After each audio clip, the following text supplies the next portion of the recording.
everybody and welcome to our story time today. Today we have a special guest and that is Polly, but he's sleeping, so we have to be quiet. Today I've chosen one of my favourite authors. We know what our author is, the person who wrote the book, and that is David Walliams. And our book today is There's a Snake in My School. There's the front cover. So let's get started.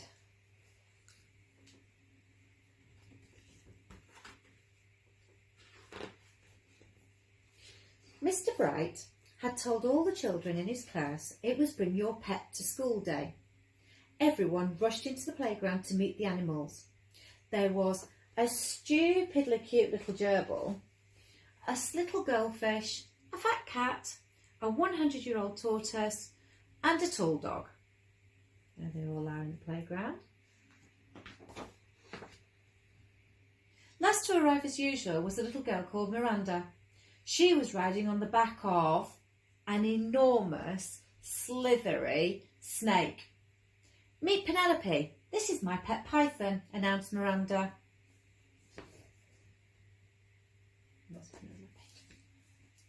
Ah! On seeing the snake, the other children screamed. I think I would too, wouldn't you? Miranda loved being different. She always stood out at school with her individual take on school uniform, her cartwheels down the corridor, and her funny answers in class. What ended in 1945, asked the teacher. 1944, ha ha ha ha. I'm doing silly things around the school. A python is a rather unusual pet, but Miranda and Penelope had so much fun playing together. For the little girl, the snake would pretend to be a scarf, a balloon, a hula hoop, a telescope, a trombone, and a third arm. And sometimes when they were both feeling really mischievous, they used to do very, very silly things together. Old silly things that Penelope used to do. Come and give her a tickle, encouraged Miranda. But the other children were too scared. Penelope was a python after all, and pythons eat people. All the pets were frightened too. The large dog yanked on his lead, sending his tiny owner flying. The goldfish tried to hide behind some water. The tortoise made a rather slow run for it. The cute gerbil flashed his gnashes and didn't look so cute anymore. The fat cat just carried on napping. The little girl tickled her python under the chin and the snake smiled. See, she's very friendly.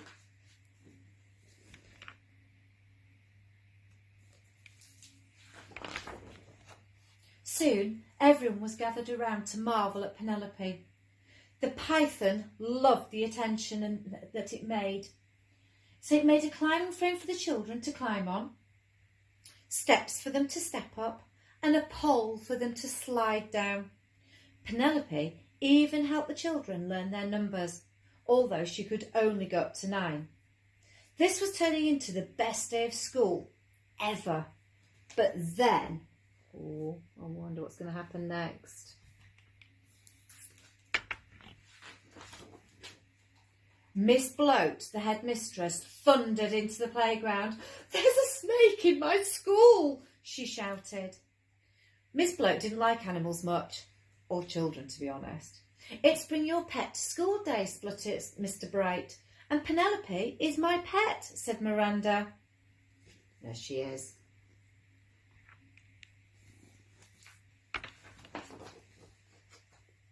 Miranda, I should have you know that it would be different. I should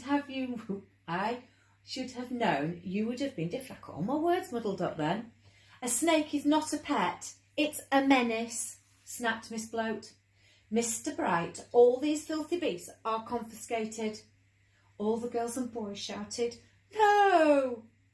As the headmistress stuffed their pets into the lost property cupboard, except for Penelope the snake. Miss Bloat had other ideas for her. I wonder what she's going to do with the snake. Think about it, and we will come back tomorrow and find out what she does. See you then.